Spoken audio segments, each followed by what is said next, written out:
Bruce Lee et Bolo Yeung, deux noms qui résonnent comme des coups de tonnerre chez les passionnés d'arts martiaux du monde entier.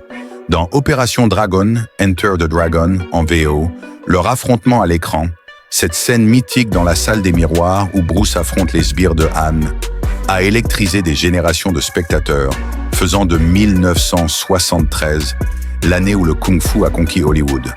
Mais et si je vous disais qu'un combat bien plus brut, bien plus réel, a eu lieu?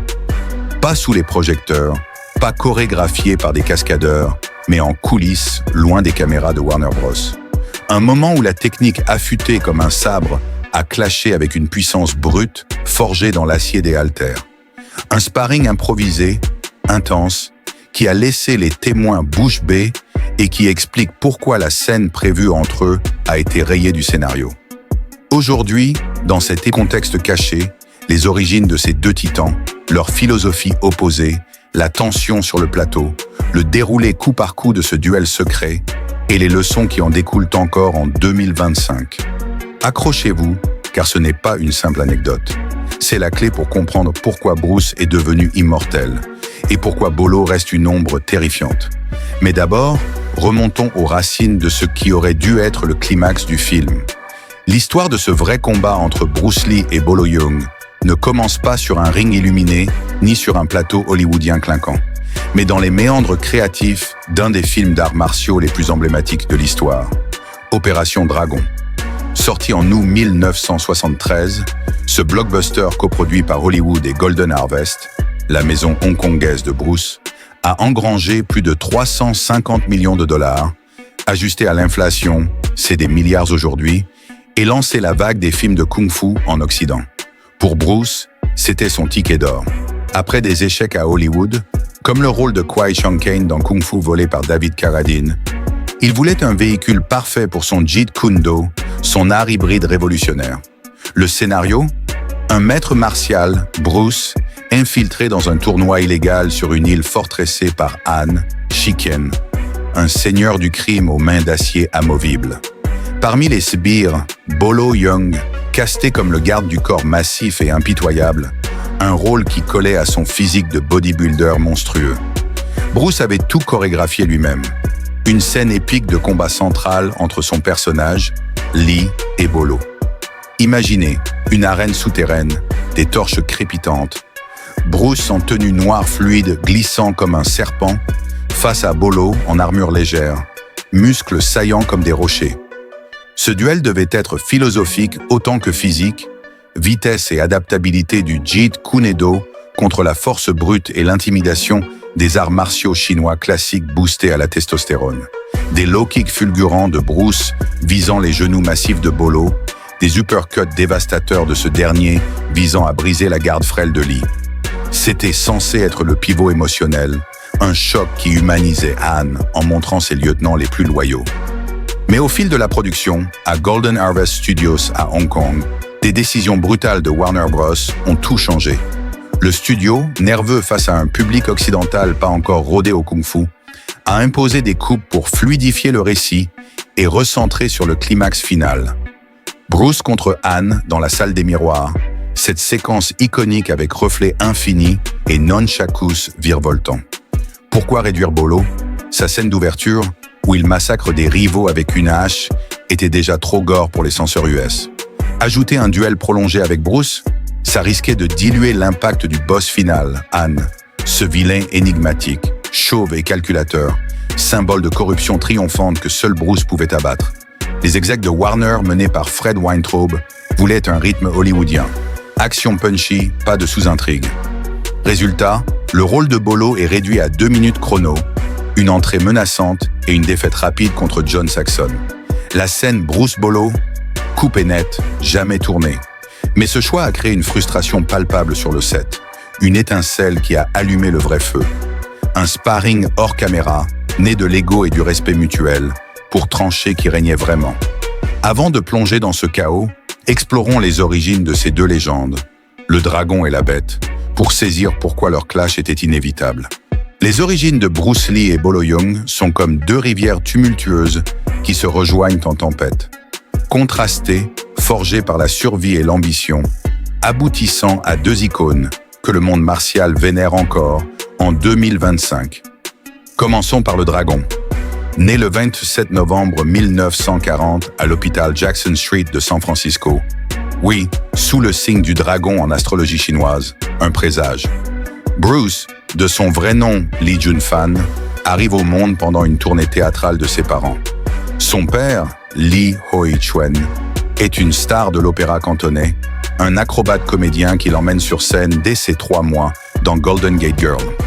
La famille rentre à Hong Kong en 1941, fuyant la guerre sino-japonaise, et Bruce grandit dans un appartement bondé de Kowloon, entouré de 5 frères et sœurs.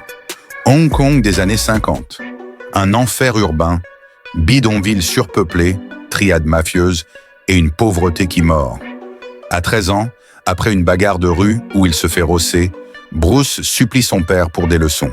Direction Yip Man, le maître légendaire du Wing Chun, dans un dojo enfumé de Sham Shui Po. Ce n'est pas du loisir. Les gangs comme les 14K traînent dans les ruelles, et Bruce, gamin turbulent, en colle plus d'une.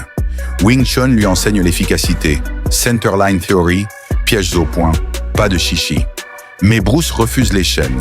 À 16 ans, il boxe avec des Occidentaux au YMCA, teste la savate française lors d'un voyage en Europe et dévore des livres comme The Tao of Jeet Kune Do, qu'il écrira plus tard. « Je ne frappe pas pour blesser, je frappe pour vaincre », dira-t-il. À 18 ans, en 1959, il fuit Hong Kong pour Seattle. Visa étudiant, $100 en poche et un billet pour l'Amérique. Là, à l'université de Washington en philosophie, ironique pour un fighter, il ouvre sa première école, Jun Fan Gung Fu Institute. Scandale, il enseigne à des Blancs. Les puristes chinois le boycottent, l'accusent de profaner les traditions. Bruce s'en fout, absorbe ce qui est utile, rejette ce qui est inutile, ajoute ce qui est propre à soi. Naît le Jeet Kune Do en 1967, un hybride, Wing Chun pour la proximité, boxe pour les jabs, escrime pour les thrusts. Hollywood le repère, Dan Inosanto, son élève, le connecte à The Green Hornet, 1966, où il est Kato, le sidekick invincible. Mais les rôles stéréotypés frustrent. Retour à Hong Kong en 1971. Explosion avec le boss final, Big Boss. 3 millions de dollars en 3 jours. Maintenant, Bolo Yeung, ou Yangtze, né le 10 juillet 1946 à Guangzhou, Canton, en pleine guerre civile chinoise. Fils d'un pêcheur modeste, il grandit dans la poussière des marchés, où la survie rime avec force brute. À 7 ans, il touche au Hungar, un style Shaolin au mouvement lent et puissant, inspiré des tigres, poings comme griffes, stance basse comme racines. Mais Guangzhou est un chaudron, famine, persécution, et Bolo, maigrelet, se fait tabasser. À 10 ans, il découvre la musculation via un magazine volé Strength and Health, rareté en Chine maoïste. Pas de gym fancy, il soulève des seaux de sable, des pneus de camion, court des marathons pieds nus sur les rizières. À 12 ans, émigration clandestine à Hong Kong avec sa famille, via bateau de pêcheurs. Un miracle, car 80% des traversées échouent. Kowloon l'accueille, job de docker, nuit à soulever des caisses pour survivre. À 16 ans, il entre dans un dojo de karaté Shotokan, mais c'est la ferraille qui le sculpte. Haltère de maison, squat avec des barres rouillées. Résultat, à 20 ans, en 1966, il rafle le titre de Mr. Hong Kong Bodybuilding et le garde 10 ans d'affilée jusqu'en 1976. 1,68 m pour 90 kg de muscles striés, veines comme des câbles. La force n'est pas dans les biceps, c'est dans l'âme qui pousse, dira-t-il plus tard. Bolo perce au cinéma via des pubs pour bière. Son torse huilé vend du rêve. Puis The Man from Hong Kong, 1975, avec Jimmy Wang Yu, où il est le brut invincible. Mais avant Opération Dragon, il est déjà une terreur. Dans Killers 5, 1970, Il massacre des triades avec des coups de coude qui craquent les os. Contrairement à Bruce, Bolo embrasse les traditions. Pas de mix, que du pur Hungar boosté à la créatine maison. Son style? Puissance low-tech, grab, knees, elbows, des outils pour broyer, pas pour danser. En 1973, quand Warner le caste, c'est pour son aura.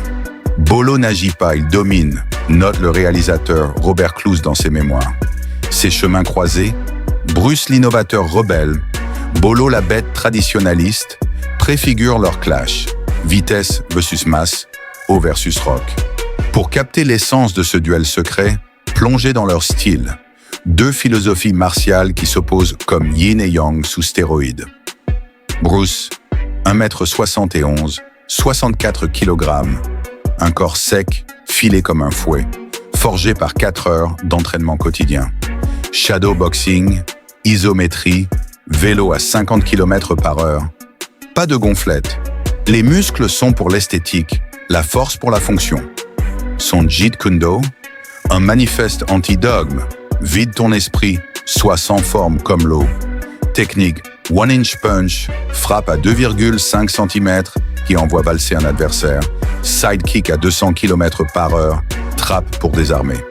Vitesse légendaire, 0,05 secondes de réaction, 6 kicks en 1 seconde, testé par des ingénieurs en 1972. Tactique, lecture psy, il anticipe via micro-expression, adapte en live. Je ne combats pas l'homme, je combats ses faiblesses. Bolo, 1m68, 90 kg de slab. Pecs comme des plaques d'armure, quads qui pourraient écraser un crâne. Entraînement, 200 reps par set, deadlift à 200 kg, sparring avec des haltérophiles. Style, Hungar évolué, avec touche de Muay Thai apprise en Thaïlande pendant des tournées.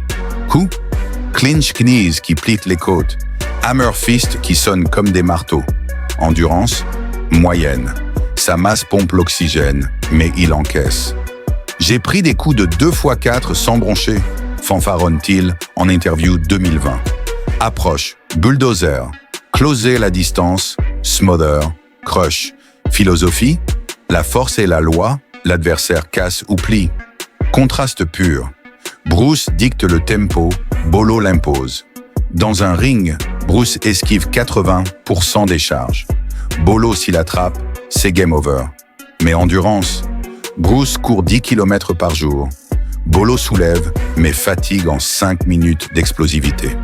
Sur le plateau d'Opération Dragon, un hangar moite à Hong Kong, été 1972, humidité à 90%, cette dynamique explose. Le set grouille de talent. Jim Kelly, karatéka US, rôle de Williams avec son afro iconique. Bob Wall, ceinture noire Tang Soo Do, O'Hara le sadique.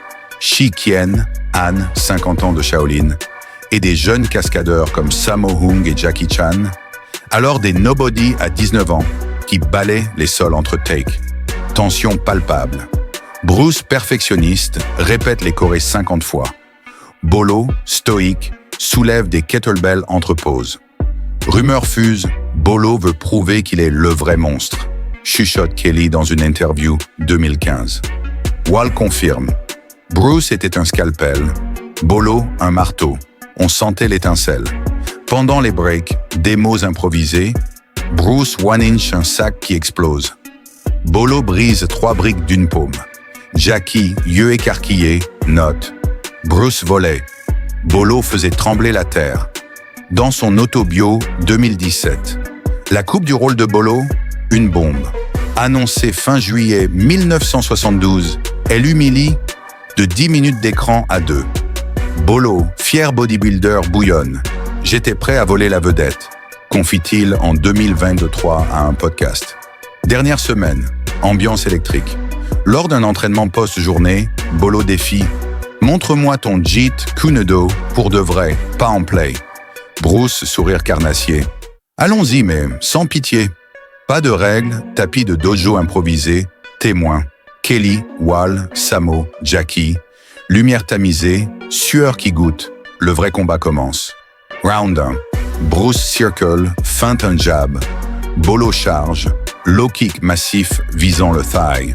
Bruce saute contre d'un side kick au flanc. Bolo grogne mais absorbe. 30 secondes. Bruce touche 5 fois. Jab, cross, hook au foie. Bolo swing, wild, rat. Comme un éléphant versus une guêpe. Riwal plus tard. Round 2, Bolo closer, clinch. Genou au ventre, Bruce bloque, elbow counter au menton. Bolo saigne du nez, mais grappe, suplex tenté. Bruce slip out, trip Bolo au sol. Full. Ouah! Round 3, fatigue pointe. Bolo halète, swing lent. Bruce accélère. Combo 1-2-3, knee strike, push kick qui envoie Bolo contre le mur. 8 minutes. Bolo down, main sur genou.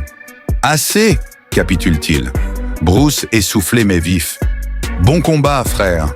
Durée, 10 minutes chrono. Victoire Bruce par usure. Vitesse intacte versus masse épuisée. Ce sparring, plus qu'un ego trip. Il valide Jeet Kune Do, adaptabilité, force statique. Bolo l'admet en 2024. Bruce m'a appris l'endurance. J'ai gagné du respect. Leçon, endurance fonctionnelle, Bruce, bas gonflette, stratégie, brute. Impact, Bolo affine son style, ajoute cardio, star de Bloodsport, 1988. Bruce, confiance boostée, mais mort 1 an après, à 32 ans, d'œdème, théorie officielle, rumeur persiste. Héritage, ce duel inspire MMA, vitesse Rousey versus force Lesnar. Conséquence, pour Bolo, humbling, ma force avait un prix, l'air manquait. Il switch, moins de masse, plus d'agilité, carrière explosive, double impact avec Van Damme. Pour Bruce, validation, la victoire est dans l'esprit. Mais tragédie, ce sparring dernier pic avant sa mort. Témoin Jackie, ça a montré pourquoi Bruce était le GOAT.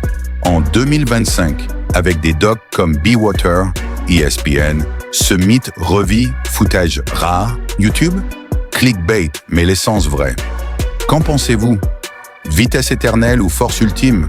Commentez. Abonnez-vous à Univers Célébrité pour plus de duels secrets. Prochain, Chuck Norris vs Bruce. Likez, partagez, activez notifs. Merci et que le dragon vous guide.